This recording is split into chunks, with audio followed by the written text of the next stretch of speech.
大家好，欢迎来到听书学史。今天我要介绍的书是藤川德美先生的《抗抑郁饮食》。藤川德美先生是一位治疗心理问题的精神科医生，同时还是一家诊所的院长。他在与患者的接触中，深刻感受到，医疗界往往忽视了营养的重要性。营养并非仅仅通过大量进食就能获得，单纯进食并不能确保获取所需的营养素。如果营养素不足，身体就会进入营养不良的状态。他指出，许多心理不稳定的人正处于这种状态。要改善这种情况，必须进行营养疗法。藤川先生建议的营养疗法包括蛋白质和维生素等补充剂。然而，仅仅依靠补充剂是不够的，饮食同样重要。对于那些感觉不适、可能处于抑郁症预备状态的人来说，首先需要重新审视饮食内容，然后再用适当的补充剂进行补充，这才是正确的方式。如果你有情绪低落、没有动力，容易对周围的人发脾气，早上难以醒来，或因压力而暴饮暴食，这些都可能是抑郁症的早期症状。本书提供了通过饮食和补充剂的平衡来预防这些症状，提高生活质量的建议。思考一下如何使用补充剂和蛋白质。今天视频的内容包括以下2个部分：第一，首先要吃肉，营养不足由肉类来解决；第二，绝对不要吃这些。预防抑郁症的最佳饮食法。首先，第一部分，要改善营养不足。首先需要注意的是增加蛋白质的摄入。我们的肌肉、骨骼、皮肤、内脏、头发等都是由蛋白质构成的。不仅如此，血液、代谢酶、消化酶、激素等也是以蛋白质为原料的。蛋白质在血液中负责运输营养素，体内作为化学反应的催化剂，维持生物体的恒定状态，还转化为骨架的纤维状蛋白质等，因此是体内多种重要作用的关键营养素。相反的，如果蛋白质不足，代谢酶和激素的缺乏会影响体内的基本功能。蛋白质也直接影响心理健康，因为蛋白质是神经递质的原料。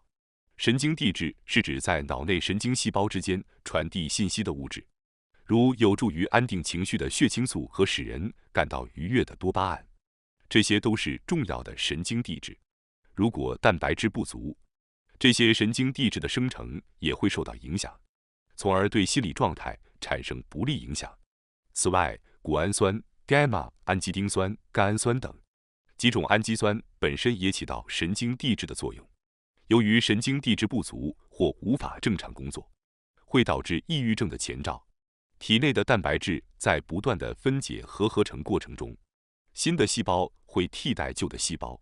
例如，肝脏的蛋白质大约每2周更新一次，红血球约120天更替一次，肌肉的蛋白质每180天更替一半。作为补充，可能会有人提到通过自噬来重新利用蛋白质的情况，但仅靠自噬并不能完全满足身体对蛋白质的需求，因此还是需要从外部摄取一定量的蛋白质。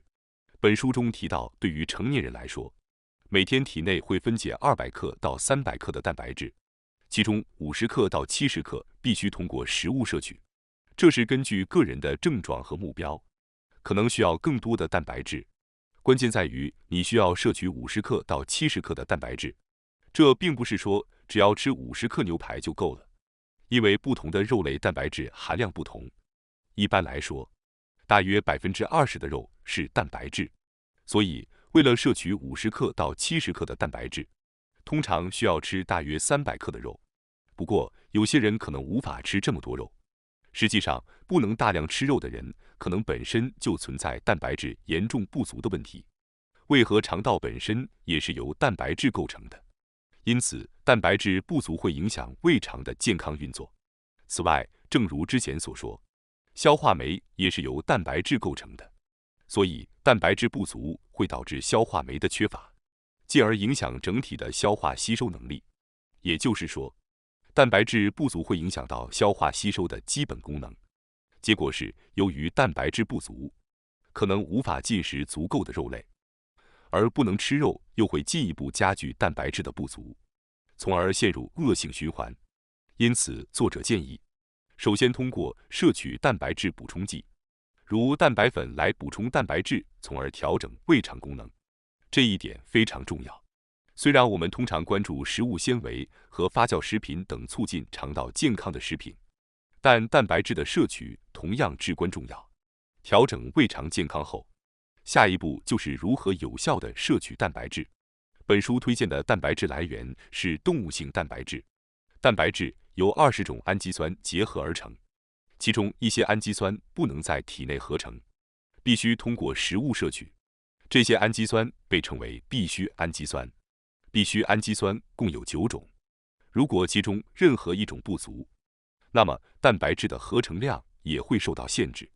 也就是说，只有当9种必需氨基酸均衡存在时，才能生成足够的蛋白质。接下来，我们需要了解还有平衡必需氨基酸的蛋白质来源。蛋白质主要分为动物性蛋白质和植物性蛋白质。作者特别推荐了摄取大量的动物性蛋白质。为了高效摄取蛋白质，我们需要知道食物中蛋白质的含量比例。作为一个指标，可以参考蛋白质评分。蛋白质评分是用来评估食品中蛋白质质量的指标，基于鸡蛋和牛奶中的氨基酸评分而来。通过参考蛋白质评分，我们可以选择更高质量的蛋白质来源。作者认为，氨基酸评分的标准相对宽松。比如，肉类的评分通常为100，大豆的评分也相对较高，因此推荐使用蛋白质评分来确定所需的蛋白质量。在网上可以搜索蛋白质评分，相比植物性蛋白质，动物性蛋白质的蛋白质评分显著更高。蛋白质评分为100的食品只有鸡蛋和蛤蜊。基于蛋白质评分的标准，基本上应该优先摄取动物性蛋白质，而不是植物性蛋白质。此外，通过蛋白质评分，我们可以计算出摄取10克蛋白质需要的食物量。例如，牛肉65克，猪肉83克，鸡肉55克，奶酪50克，三文鱼58克，鸡蛋79克，大约1.5个鸡蛋。一方面，植物性食品如豆腐330克才含有10克蛋白质，这说明其效率非常低。而要通过豆腐来达到这些需求，就需要吃1.5公斤以上，这几乎是不可能的。蛋白质评分高的食品主要是肉类、鸡蛋和鱼类。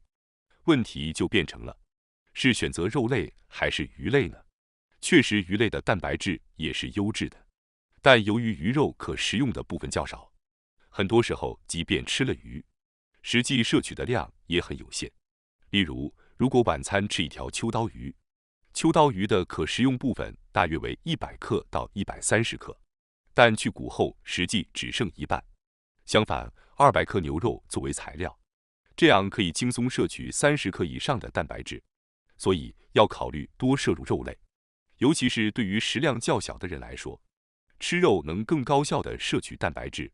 接下来，我们将深入探讨不同类型的肉类：牛肉、猪肉和鸡肉。首先来看牛肉。牛肉除了含有我们积极想要的矿物质铁，还富含锌等矿物质。草饲的瘦肉含有更多优质脂肪酸，如 Omega-3 脂肪酸，因此更为推荐。此外，无论是牛肉还是猪肉，都有很多不同的部位。一些人可能会不知道选择哪个部位更好，但通常情况下，对于部位不必过于挑剔。例如，铁含量最高的是肝脏，但很多人可能对肝脏不感兴趣。对于不喜欢肝脏的人来说，不必强迫自己吃大量肝脏。牛肉的瘦肉也能提供足够的铁和蛋白质，同时还有丰富的 B 族维生素。不过调味料方面需要注意。此外，有些人可能对牛肉的安全性有所担忧。确实，美国的牛肉中使用了雌激素等激素和抗生素，这些可能增加乳腺癌和前列腺癌的风险。尽管价格便宜，频繁食用美国牛肉并不推荐，尽量选择安全产地的牛肉。在养殖过程中使用激素和抗生素方面，日本、欧洲和澳大利亚的牛肉相对较为安全。接下来谈谈猪肉。猪肉含有丰富的多种营养素，包括蛋白质、铁、帮助能量代谢的维生素 B1 保持皮肤和体内黏膜健康的维生素 B2， 以及支持肌肉生成和血液酸碱平衡的维生素 B6。尤其值得注意的是，猪肉含有大量的维生素 B1。此外，猪肉中的维生素 B1 不容易在加热过程中破坏，所以在体内吸收率也非常高。而且，猪肉价格实惠，易于融入日常饮食中，因此猪肉是恢复疲劳的理想食材。接下来看看鸡肉。鸡肉的一个特点是比其他肉类更容易消化。鸡肉中含有丰富的必需氨基酸，其中有一种特别的氨基酸叫做蛋氨酸。蛋氨酸可以提高肝脏的功能，预防脂肪肝，同时也能延缓全身老化。鸡肉中还含有一种叫做抗疲劳肽的成分，这种成分由氨基酸结合而成，被认为有助于减轻疲劳。例如，50克鸡胸肉中含有200毫克的抗疲劳肽，因此鸡肉可以说是非常有营养的食物。与猪肉一样，鸡肉也非常适合用于疲劳恢复，因此可以作为力量训练后的蛋白质来源来有效利用。除了牛肉、猪肉和鸡肉，羊肉也富含丰富的铁和锌，并含有一种高效燃烧脂肪的成分左旋肉碱。至此，我们已经对牛肉、猪肉和鸡肉进行了详细介绍。虽然每天吃自己喜欢的肉类也不错，但将各种肉类融入饮食中可以使营养更加均衡。因此，建议不要只吃牛肉或猪肉，而是尝试多种肉类。在讨论减少摄入量的食品之前，首先需要讲解的是作为重要蛋白质来源的鸡蛋。鸡蛋的营养价值极高，在蛋白质评分中取得了最高的100分。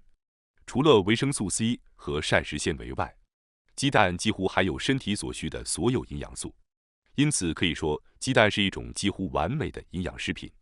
鸡蛋中几乎包含了维持生命和促进生长所需的所有营养素。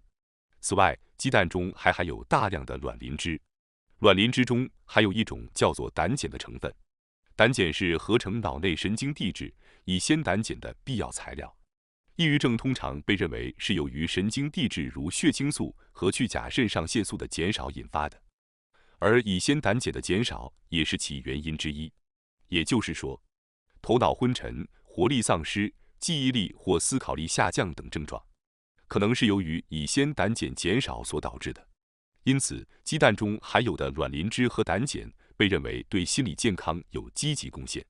然而，吃鸡蛋时需要注意的是，不要生吃蛋白，因为会抑制生物素的吸收。不过，通过加热可以破坏这种成分，从而消除其影响。此外，蛋白中含有的卵白素也会在加热过程中被破坏。这种卵白素会阻碍蛋白质的吸收，并可能引发鸡蛋过敏。生食鸡蛋还可能含有导致食物中毒的沙门氏菌，因此蛋白必须加热至从透明变为白色才可食用。不过，烹饪鸡蛋时也要避免过度加热，过度加热可能会降低其中蛋白质的吸收率。因此，鸡蛋料理最好保持一定程度的嫩滑状态。半熟的鸡蛋是比较理想的选择，建议在餐桌上加入一些半熟鸡蛋。接下来第二部分，讨论应该减少的食品，预防抑郁症的最佳饮食法。首先，第一要减少的就是精制糖类。精制糖类指的是通过精制过程变成白色的糖类，如糖、白米、小麦粉等。摄入这些精制糖类会迅速提高体内的血糖水平。为了抑制血糖的上升，身体会分泌一种叫做胰岛素的激素，特别是在空腹时，如果摄入甜饮料等精制糖类，血糖会迅速升高，身体会分泌大量胰岛素来应对。大量的胰岛素会使血糖急剧下降，进而导致低血糖状态。为了恢复正常的血糖水平，身体会分泌升糖激素，如胰高血糖素、肾上腺素和皮质醇。这些激素的生成需要氨基酸、B 族维生素以及锌和镁等矿物质。也就是说，大量摄入精制糖类会导致体内对这些激素的需求增加，从而消耗大量的 B 族维生素和矿物质，导致它们的不足。B 族维生素和矿物质的不足会影响单胺类神经递质，如血清素、多巴胺和去甲肾上腺素的合成。血清素与情绪稳定相关，去甲肾上腺素与动机产生相关，多巴胺则与快感体验相关。这些物质的减少可能成为抑郁症的一个原因。因此，过度摄入精制糖类可能会对心理健康产生负面影响，提高抑郁症的风险。为了降低这些风险，减少精制糖类的摄入及进行糖类限制非常重要。然而，也经常听到有人觉得糖类限制很难坚持，这通常是因为在进行糖类限制时，未能足够摄入蛋白质和脂肪，单纯减少糖类摄入。因此，特别是女性在开始糖类限制时，建议首先通过摄入高蛋白食物和铁来改善体质，并采取一种温和且可持续的糖类限制方式。要顺利实施糖类限制，最好先保证摄入充足的肉类、鱼类、鸡蛋和奶酪等食物，而不是一开始就强行减少糖类摄入。另外，像红薯、芋头等虽然糖类含量高，但属于非精制糖类，且含有维生素和膳食纤维，所以适量食用也没问题。胡萝卜、莲藕、牛蒡等其他根菜类也可以像对待淀粉类食物那样处理。如果实在想吃面包，可以考虑偶尔食用全麦面包。接下来要减少的食物是反式脂肪酸，被称为疯狂脂肪的反式脂肪酸是绝对不能摄取的脂肪。反式脂肪酸是在植物油中生成人造黄油或起酥油时，或在高温脱臭过程中产生的。它的脂肪分子中碳和氢的结合发生了变化，形成了异常且不健康的结合，因此不仅对健康有害，还可能带来很多健康问题。实际上，过量摄入反式脂肪酸会增加心肌梗塞等动脉疾病的风险，同时与肥胖和过敏性疾病也有关联。为了防止这些健康危害，美国 FDA 于2018年6月宣布禁止在食品中添加反式脂肪酸。欧美国家也对含有一定量以上反式脂肪酸的产品实施了销售禁令。日本人饮食与欧美不同，反式脂肪酸的含量通常低于国际目标值1%，因此没有强制标示含量的义务。反式脂肪酸不仅来自直接摄入的人造黄油和起酥油，还会从使用这些油脂制作的高脂肪零食和食品中大量摄入。如果你经常吃便利店的甜点，可能已经摄入了大量的反式脂肪酸，请务必了解你所吃的食物中的成分，并做出明智的选择。另外，食用油中也发现了类似反式脂肪酸的危险物质，即使是标有沙拉油或植物油脂等的产品，也应尽量避免。植物油脂现在普遍存在于各种零食中，因此查看配料表是必要的。此外，使用这些油脂制作的调味品和人造黄油也最好避免。接下来，我们将讨论最后一种应避免的食物，即营养不佳的劣质蔬菜。蔬菜对健康有益的主要原因是它们富含维生素和矿物质。然而，现代蔬菜面临一个问题，即经过多次品种改良后，这些维生素和矿物质的含量大幅减少。这一问题还与土壤中矿物质的减少和种植方法有关。具体来说，许多在便利店出售的蔬菜看似普通，但实际上是采用了所谓的促成栽培方法进行生产。促成栽培指的是通过调节温度和光照，加速蔬菜或花卉的生长，使其比正常种植更早被收获。虽然这些促成栽培的蔬菜外观与普通蔬菜相差不大，但相较于从土壤中充分吸收营养的普通蔬菜，它们的营养价值较低。此外，即使是常规种植的蔬菜，其营养价值也在下降。这是因为为了提高生产力，使用了大量化肥和农药，导致土壤矿物质平衡被破坏，从而降低了农作物的营养价值。而且，现代蔬菜和水果经过品种改良后，虽然糖分增加，但蛋白质、脂肪酸、维生素和矿物质等其他营养素的含量大幅减少，其营养价值较低。吃蔬菜本身是非常好的，但结果可能是你吃的蔬菜营养成分不足。因此，建议选择品质稍微高一些的蔬菜，比如有机种植的蔬菜，以确保摄入的食物具有较高的营养价值。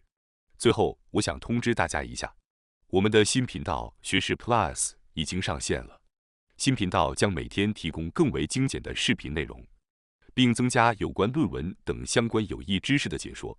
如果您感兴趣的话，请通过概要栏中的链接进行查看并订阅。感谢大家收看今天的节目。如果你喜欢我们分享的内容，记得点赞、订阅并开启小铃铛通知，第一时间获取我们的更新。在下次的节目中，我们将继续为大家分享更多有益的书籍。再次感谢大家的支持，我们下期再见。